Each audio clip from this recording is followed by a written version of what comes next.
Kidlat News Updates. Mga balita ngayon, NPA sa Panay halos wala na ayon sa Philippine Army. Senator Ping Lacson kinukonsidera ang pagbibitiw bilang Blue Ribbon Committee Chairman.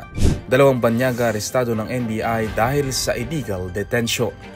Ako po si Cesar Soriano para ihatid ang mga nangungunang balita sa buong kapuluan. Ngayon, halos tuluyan ng humina ang armadong kilusan ng New People's Army o NPA sa Panay Island, kung saan tinatayang nasa 20 na lamang ang aktibong miyembro ng Komiteng Rehiyon Panay o KRP ayon sa Philippine Army.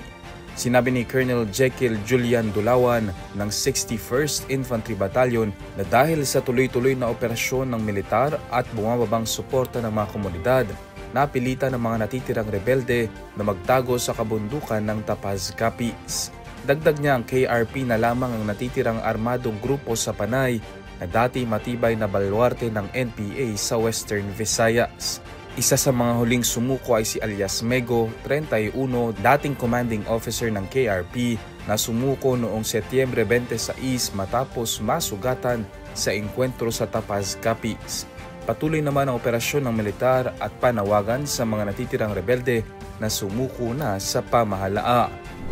Inihayag ni Senate President Pro Tempore Ping Lacson na kinukonsidera nitong magbitiw bilang chairman ng Senate Blue Ribbon Committee dahil sa umano'y kakulangan ng tiwala ng ibang mga senador. Ito ay sa gitna ng kanyang pagpuna na lahat ng komite sa Senado at Kamara ay tila nagsisilbi ng may pagpabor sa mga kapwa mambabatas dahil iniluklok sila ng mga miyembro ng majority bloc.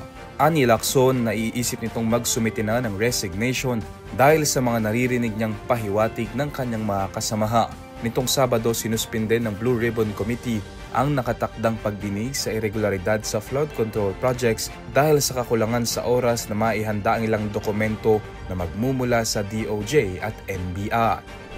Inaresto ng National Bureau of Investigation o NBI-NCR ang dalawang banyaga sa Pasay City dahil sa umano'y iligal na pagkulong sa isang lalaki. Ayon sa reklamo, ikinilong ang isang nagngangalang Mr. Yi sa isang condo hotel matapos mag-apply bilang IT analyst online. Ngunit natuklasan niyang iligal ang operasyon na kanyang pinasuka. Nang tangkain niyang umalis, tinakot umano siyang papatay. Natunto ng mga ahente ng NBI ang biktima sa isang gusali sa Cuneta Avenue. Sa room 311, kinilala ng biktima ang mga suspect na sina Doyang Ze alias Ouyang Ze at Huyong. Inaresto ang dalawa at dinala sa NBI-NCR para sa investigasyon bago isailalim sa inquest sa Pasay City Prosecution Office sa kasong illegal detention.